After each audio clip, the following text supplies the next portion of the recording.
Buenas tardes. Para comenzar con la presente entrevista, nosotros somos el equipo Temisto de la clase de análisis de riesgo financiero en la UDEM. Hoy, 6 de septiembre, entrevistaremos a Luis Fernando Muñiz, quien nos estará compartiendo sus conocimientos y experiencia sobre temas relacionados con el análisis de riesgo financiero y crediticio. Gracias por acceder a la entrevista y primero que nada nos gustaría que nos dieras una pequeña introducción hacia tu persona y trayectoria profesional. Hola, ¿qué tal? Buenas tardes, Charlene. Sí, claro, con gusto. Pues bueno, yo soy Luis Fernando Muñiz. Llevo trabajando 3 años en Citibanamex como analista de riesgo de crédito de la banca corporativa. Y pues bueno, a lo largo de estos 3 años he cubierto distintas industrias, desde automotriz, agribusiness, químicos, farmacéuticos. Entonces considero que puedo ser de bastante ayuda para esta pequeña entrevista y siéntanse libres de preguntarme lo que necesiten. Perfecto. Bueno, Luis, vamos a comenzar con la primera pregunta. ¿Cuáles son los métodos y o procesos que utilizas para medir un riesgo en tus operaciones?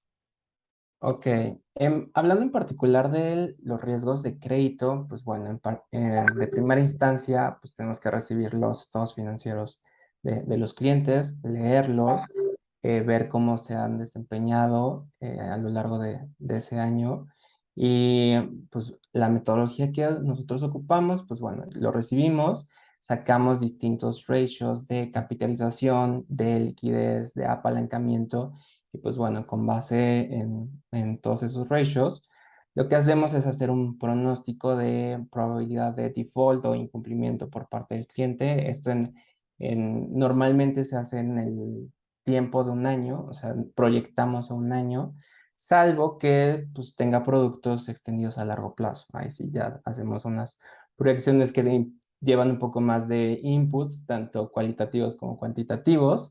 Pero pues bueno, en general nos basamos muchísimo en los financieros y pues ocupamos ciertos esquemas o programas propios del banco para calcular también esa probabilidad de default, pero digamos, afuera en el mercado y que si no cuenta con esas herramientas, es la capacidad de repago, de capitalización, liquidez y apalancamiento en la que nosotros nos basamos muchísimo. Ok, pasando a la siguiente pregunta, en tu opinión y experiencia, ¿cuáles son las industrias de mayor nivel de riesgo o primas de riesgo más altas? Ok, Francisco. Bueno, esta pregunta en particular, pues yo creo que depende mucho del entorno tanto económico como político de que se está viviendo en el momento. Por ejemplo, si me hubieras preguntado esto en 2020, pues bueno, yo te hubiera dicho todo lo que tenga que ver con la movilidad, llámese coches, aviones, plataformas. Hoy en día, en especial para México en particular, desde mi perspectiva, las empresas energéticas siento que tienen un riesgo importante, sobre todo las extranjeras, porque como probablemente ustedes saben, nuestro gobierno ha frenado muchísimo ese sector e inversiones que ya estaban realizadas y fondeadas se presentan reestructuras bastante importantes, entonces hoy en día yo creo que esa es una de ellas, la de agribusiness también siento que es bastante riesgosa porque pues dependemos mucho de las condiciones climáticas, entonces ustedes en su ciudad en este año lo vivieron perfectamente y eso trasladado al campo pues tiene un impacto muchísimo mayor. Y yo creo que esas dos, y en particular, ahorita yo creo que el tema de los autos, si bien los semiconductores ya se han estado regulando un poco, empiezan a haber temas de cristales, literal. Entonces, creo que tenemos que tener un poco de foco ahí. Y yo creo que hoy en día esas son las tres que mayor riesgo presentan en el país en particular. Ok, muy interesante. Bueno, pues pasando a la tercera pregunta, ¿Cuáles son algunos de los aspectos que tomas en cuenta para poder determinar si una persona es candidata para un crédito o no?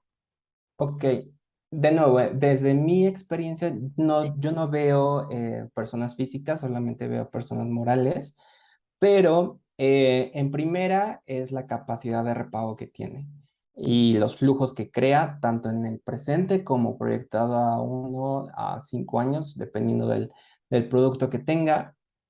También hablando de los productos, sobre todo que hagan sentido, o sea, no me hace sentido que un cliente que su core business es proveer servicios administrativos nos esté solicitando un crédito para capital de trabajo o importaciones cuando eso es a lo que no se dedica.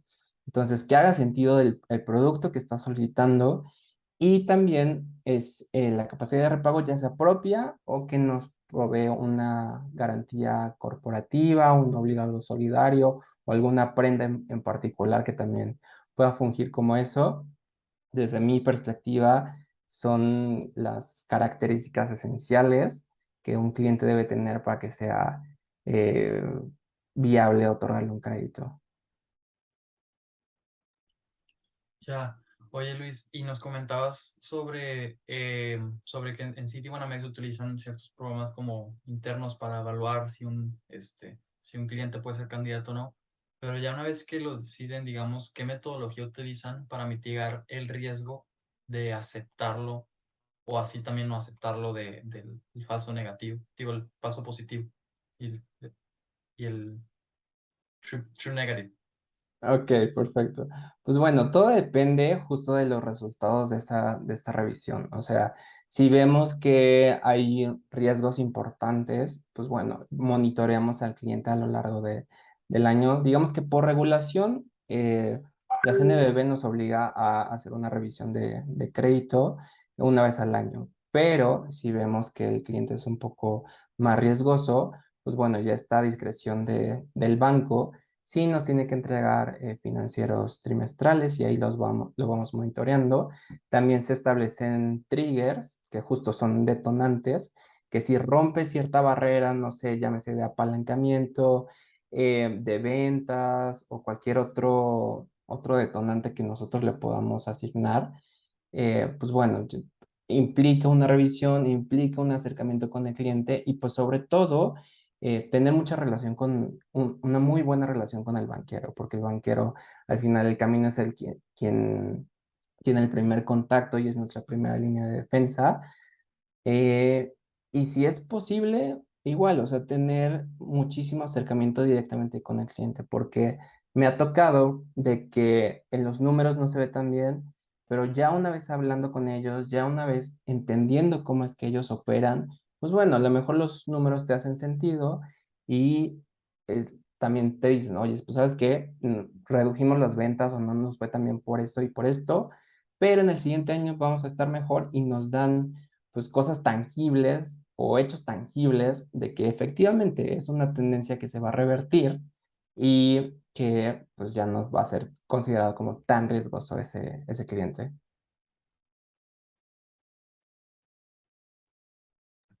Perfecto, Luis. Sí creo que nos resolviste mucho en esa duda porque sobre todo estamos viendo eso estamos viendo una metodología en clase y estamos utilizando la programación en R. No sé tú qué opinas sobre los lenguajes de programación o cuál es la tendencia ahorita para aprender y lidiar con esto del credit risk analysis.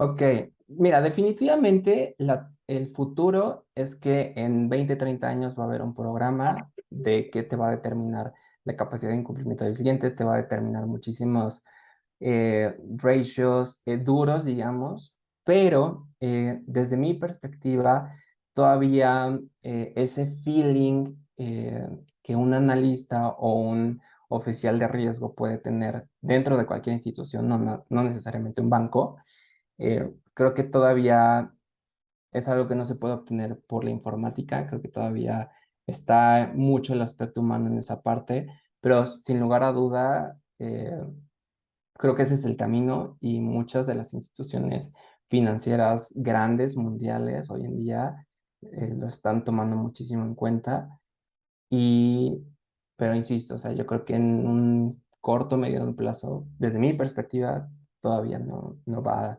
a surgir ese cambio. Claro, Ok, Luis.